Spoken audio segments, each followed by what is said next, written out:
we have discussed about radical plane and coaxial system of spheres. So today we are going to discuss limiting point of coaxial system and the rest of the articles. So limiting point क्या होता है? The center of two spheres of a coaxial system having zero radius. ऐसे spheres जिनकी radius zero हो वो होता है limiting point of coaxial system. Theorem number 1 क्या है? Prove that center of two spheres of the coaxial system, इस आपको सिस्टम दे रखा है, which have zero radius. ऐसे स्फीयर जिनका रेडियस जीरो है उनका जो पॉइंट होगा वो ये पॉइंट होगा. तो देखिए उसका सेंटर पॉइंट ये होगा. देखिए इसका प्रूव कैसे करते हैं हम.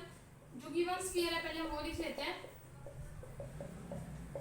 इसके कॉरस्पॉन्डिंग सेंटर का क्या होगा -u 0 0. रेडियस क्या होगी √u²-. ये सभी सिस्टम को रिप्रेजेंट कर रहा है ये वाला स्फीयर. एंड इन स्फीयर्स में से किन्हीं दो स्फीयर का मान लेते हैं हम रेडियस जीरो है, मींस रेडियस जीरो है. सो यहाँ से u² की वैल्यू आ जाएगी d, u की वैल्यू आ जाएगी +-√d. मींस जो वो स्फीयर्स हैं उनका सेंटर क्या बनेगा हमारे पास +√d 0 0 -√d 0 0. जिन स्फीयर्स का सेंटर ये है उनकी रेडियस क्या है हमारे पास 0. सो ये हमारे पास सेंटर निकालने का फॉर्मूला आ जाता है. Next we have system of spheres coaxial to the two given sphere. आपको दो स्फीयर गिवन है, एक S1 एक S2. इसके रिस्पेक्ट में आपको एक कोएक्सियल सिस्टम निकालना है. वो क्या होगा? S1 = 0 वन स्फीयर है, S2 = 0 सेकंड स्फीयर है. जो कोएक्सियल सिस्टम है वो होगा S1 + की S2 जहां पे k ≠ -1. अगर k -1 होगा तो S1 - S2 0 means S1 S2 के इक्वल हो जाएगा, लेकिन ये दोनों डिस्टिंक्ट है. देखिए हम यहाँ पे कंसीडर करते हैं. लेट अस कंसीडर जो भी आपको प्रूफ करना है S1 + k S2 हम कंसीडर करते हैं. सो फर्स्ट स्फीयर की equation x² + y² + z² + 2u1x + 2v1y + 2w1z + d1 + k times of this x² y² + z², 2u2x 2v2y 2w2z + d2 = 0. Equation है. यहाँ से हम देखिए क्या कर सकते हैं. x² × 1 + k y² × 1 + k z² × 1 + k 2x u1 + k u2 2y v1 + k v2 2z w1 + k w2 + d1 + k d2 = 0. अब नाउ जो इक्वेशन है it is in second degree.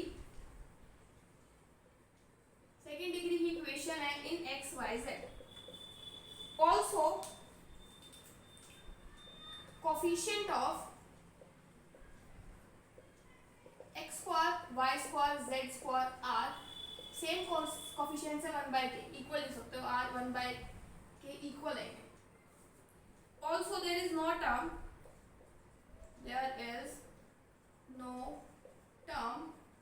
in xy yz xz. इन तीनों conditions से क्या पता लगता है कि एक स्फीयर आ रहा है. सो हमने फर्स्ट ये प्रूव कर दिया कि स्फीयर है. मीन जो ये इक्वेशन है उसको कुछ भी नाम दे दो. ये वाली जो इक्वेशन है इट रिप्रेजेंट्स अ स्फीयर. अगर ये स्फीयर रिप्रेजेंट करते हैं तो हम इसके दो स्फीयर्स ले लेते हैं इस इक्वेशन से. S1 + k1 S2 S2 + S1 + k2 S2 = 0. अगर मैं इसके नीचे डिवाइड में 1 + k1 लिख दूं एंड इसके डिवाइड में 1 + k2 लिख दूं तो कोई भी इफेक्ट नहीं होगा हमारे पास, क्योंकि राइट हैंड साइड जाके 0 बन जाएगा. अब हम यहाँ से इक्वेशन ऑफ रेडिकल प्लेन लिख सकते हैं. इक्वेशन ऑफ रेडिकल प्लेन वो क्या होगा? First sphere minus second sphere. So S1 + k1 S2 upon 1 + k1 minus S1 + k2 S2 upon 1 + k2 = 0. ऐसा कुछ हमने लैम्डा था शायद प्रीवियस लेक्चर में किया, तो सॉल्व करके डायरेक्ट में लिख लूँ. वैल्यू क्या आएगी? k2 - k1 S1 - S2 = 0. ये इक्वेशन आ जाएगी इसको सॉल्व करने के बाद. अब यहाँ से k1 k2 के इक्वल नहीं हो सकता. क्यों नहीं हो सकता? क्योंकि डिस्टिंक्ट हमने दो अलग अलग कोएक्सियल सिस्टम लिए हैं.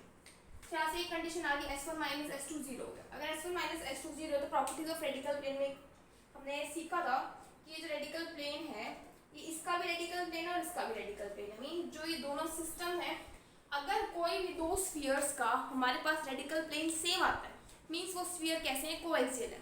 Coaxial system of spheres are दो spheres that have from that coaxial system में से any two spheres will have the same radical plane.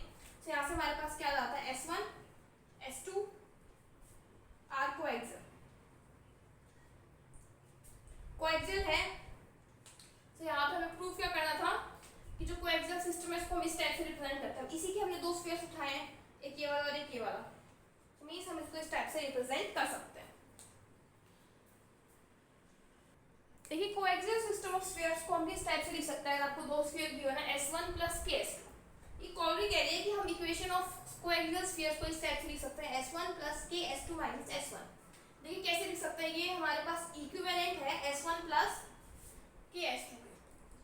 कैसे इक्विवेलेंट है देखते हैं। देखिए इसको ओपन अप करते हैं, S1 plus KS2 minus KS1 is equal to 0। 1 minus KS1 plus KS2 is equal to 0। S1 plus K upon 1 minus KS2 is equal to 0। इसको हम पुट करते हैं lambda S1 plus lambda S2 is equal to 0। तो ये चीज equivalent है हमारे पास इस चीज के S1 प्लस KS2, यहाँ पे लैम्डा है। Example 1, find the limiting point of the coaxial system of sphere. इन दो स्फीयर से पहले कोएक्सियल सिस्टम बनाते हैं, फिर उसका लिमिटिंग पॉइंट फाइंड आउट करते हैं। ये स्फीयर को मान लेते हैं S1, this is S2। So coaxial system कैसे निकालते हैं हम, S1 प्लस लैम्डा S2। आप ये वाला फॉर्मूला भी यूज कर सकते हैं, S1 प्लस KS2 ले लीजिए। सो देखिए हम करते हैं S1 प्लस KS2 से आ जाएगा x square into 1 plus K, y square into 1 plus K, z square into 1 plus K plus 3x plus minus y 3 plus 6K minus 6KZ 6 plus 6K is equal to 0। So यहाँ से हम क्या करते हैं, centre निकालते हैं। Centre क्या आएगा हमारे पास इस कोएक्सियल सिस्टम का, -3 negative of this term upon coefficient 1 होना चाहिए। इससे पहले हम क्या करते हैं, 1 प्लस K से डिवाइड कर देते हैं, क्योंकि x square y square z square का कोफिशिएंट 1 होना चाहिए। x square plus y square plus z square 3x upon 1 plus K minus y 3 plus 6K upon 1 plus K minus 6K upon 1 plus K z 6 into 1 plus K upon 1 plus K is equal to 0। यहाँ से centre निकल जाएगा, centre आ जाएगा हमारे पास, ये पे लिख लेते हैं center -3 upon 1 plus K divided by 2। यहाँ से आ जाएगा हमारे पास positive upon 2 1 plus K 3 plus 6K comma यहाँ से सेंटर आ जाएगा plus 3K upon 1 plus K। अब देखिए लिमिटिंग पॉइंट ऐसा पॉइंट जिसका रेडियस 0, तो यहाँ से रेडियस निकालते हैं, under root of first term का होल स्क्वायर, सो आ जाएगा -3 अपॉन 2 1 प्लस K का whole square plus 3 plus 6K upon 2 1 plus K का whole square plus 3K upon 1 plus K का होल स्क्वायर माइनस D, -6 क्योंकि ये टर्म तो कैंसिल हो रही है। इसका रेडियस 0 के इक्वल है। 0 के इक्वेट करके आप यहाँ से K की दो वैल्यूज फाइंड आउट कर सकते हैं, जो भी आएंगी वो हमारे पास लिमिटिंग पॉइंट के कोऑर्डिनेट्स आ जाएंगे। सो एग्जांपल नंबर 1 में जो आपकी K की वैल्यूज आएंगी वो आप कोऑर्डिनेट में पुट कर दीजिए, देन हम वहां से हमारे पास लिमिटिंग पॉइंट्स आ जाएंगे। Next example 2, find the equation of sphere. ऐसा स्फीयर जो 0 0 0 से पास कर रहा हो, coaxial with the sphere this and sphere this. दो स्फीयर से कोएक्सियल है, फर्स्ट स्फीयर तो आपको गिवन है, दूसरे स्फीयर की डायमीटर और की एक्सट्रीमिटीज गिवन है। अगर डायमीटर की एक्सट्रीमिटी पॉइंट गिवन है किसी भी स्फीयर के, तो हम यहाँ से स्फीयर की इक्वेशन निकाल सकते हैं। सो इक्वेशन ऑफ स्फीयर हमने फर्स्ट एक्सरसाइज में सीखा था, with points 1 2 -3 5 0 1 of diameter. Point आ जाएगा x -1 into x minus second coordinate plus y minus first this point and y minus 0 plus z minus of minus 3 plus 3 z minus 1 is equal to 0. So यहाँ से आ जाएगा x square minus 6x plus 5 y square minus 2y plus z square plus 2z minus 3 is equal to 0. So यहाँ से solve कर लेते हैं x square plus y square plus z square minus 6x minus 2y plus 2z plus 2 is equal to 0. इसको नाम दे देते हैं इक्वेशन नंबर 2 और जो गिवन है इसको नाम दे देते हैं first. So equation of coaxial system to sphere 1 and 2. तो इक्वेशन क्या बनेगी, इसको मान लेते हैं S1, इसको मान लेते हैं S2. सो S1 प्लस KS2. तो देखिए S1 फर्स्ट स्फीयर की इक्वेशन लिखते हैं. ये है हमारे पास x square plus y square plus z square minus 2x minus 4y minus 6z plus 10 plus k times x square plus y square plus z square minus 6x minus 2y plus 2z plus 2 is equal to 0. से यहाँ से आ जाएगा x square into 1 plus k plus y square into 1 plus k z square into 1 plus k x into minus 2 minus 6k plus y into minus 4 minus 2k plus z into minus 6 plus 2k plus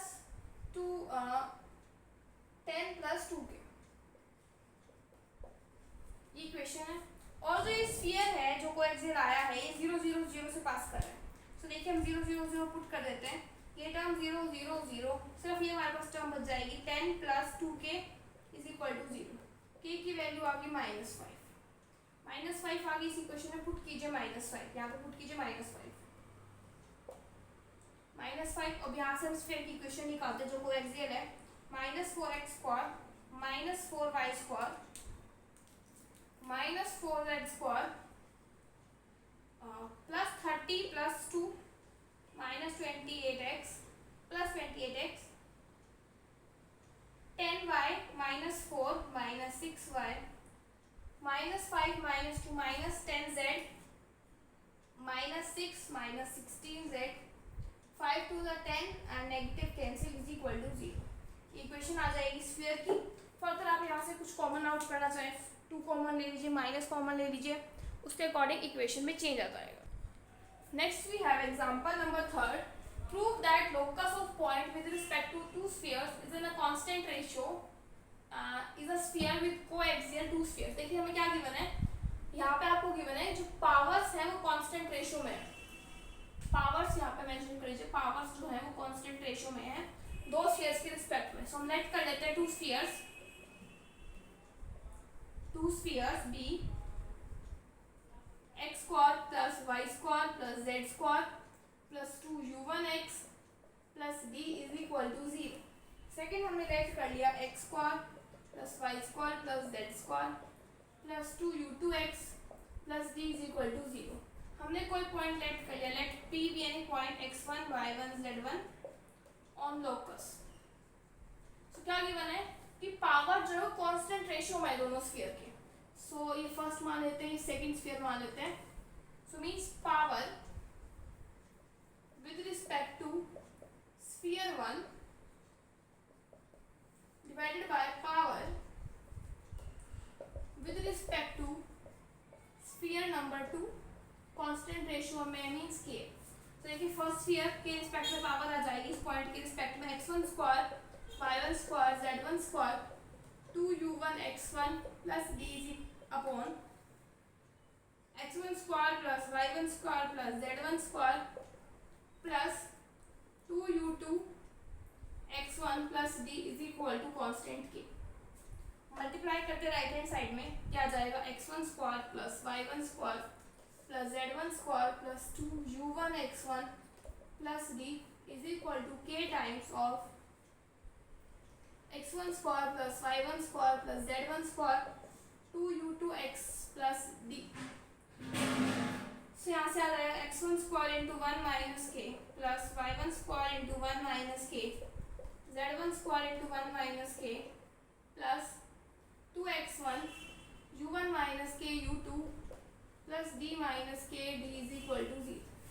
so ऐसे हम 1 minus के से divide कर लेते हैं, x1 square plus y1 square plus z1 square plus 2x1 u1 minus K u2 upon 1 minus K plus d into 1 minus के upon 1 minus के is equal to 0। तो इस टर्म को हम समथिंग पुट कर लेते हैं कि तो x1 square plus y1 square plus z1 square plus 2x1 k plus d is equal to 0। So locus of x1 y1 z1 क्या आ जाएगा हमारे पास x square plus y square plus z square plus 2xk plus d is equal to 0। So हमें क्या calculate करना था, proof करना था कि अगर ये कांस्टेंट रेशियो में है पावर तो जो हमें स्फीयर मिलेगा उन पॉइंट्स का लोकस, वो जो स्फीयर मिलेगा वो कोएक्सियल होगा दोनों के। सो जो स्फीयर है ये दोनों स्फीयर्स के क्या है हमारे पास, कोएक्सियल है। Next we have example 4, show that this equation where v and w are parameter represent करता है स्फीयर को जो पास करता है limiting point of this system. Means इस सिस्टम की लिमिटिंग पॉइंट निकालते हैं। So x square plus y square plus z square plus 2ux plus d is equal to 0। Center क्या है minus u 0 0, radius under root of u square minus d। Limiting point है मतलब radius 0 के equal है, u की value आ जाएगी plus minus root 2। So limiting points क्या बन जाएंगे हमारे पास, root d 0 0 minus root d 0 0। हमें शो करना है कि ये जो पॉइंट है स्फीयर से पास कर रहे हैं। To show points plus minus root D comma 0 0 passes through equation के स्फीयर की x square plus y square plus z square plus 2vy plus 2wz minus d is equal to 0। So ये इसको satisfy करेंगे to show that this passes through equation the it will satisfy, ये इस equation को satisfy करेंगे। Put करते हैं। सो ये हमारे पास आ जाएगा d, बाकी term 0 and minus d is equal to 0। देखिए अब प्लस माइनस कुछ भी पुट कीजिए, स्क्वायर बनेगा, पॉजिटिव टर्म आएगी, फिर ये 0 ये 0 ये 0 ये 0 एंड माइनस d, तो आप इसकी टर्म 0 आएगी। मींस ये सेटिस्फाई करते हैं। हेंस हम लिख सकते हैं कि limiting point passes through the equation, इसको नाम दे देते हैं first. Limiting point passes through first.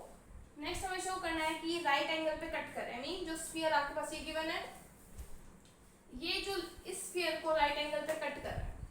देखिए ऑर्थोगोनैलिटी कंडीशन लगाते हैं, हाफ ऑफ x का कोफिशिएंट फर्स्ट स्फीयर के रिस्पेक्ट में 0, सेकंड स्फीयर का 2u प्लस हाफ इनटू इसका कोफिशिएंट 2v एंड यहाँ पे सेकंड का 0 plus half into 2w into 0। तो ये आ रहा है 0 के इक्वल, ठीक है। और d1 प्लस d2 क्या है, माइनस d प्लस d। तो ये आ रहा है हमारे पास 0 के इक्वल। दोनों साइड लेफ्ट हैंड साइड की इक्वल है। इसका मतलब ये ये जो स्फीयर है इसका हर एक मेंबर कट कर रहा है इस सिस्टम को right angle. So by this, the chapter of sphere is completed. In the next video, we'll start chapter core. Till then, thank you.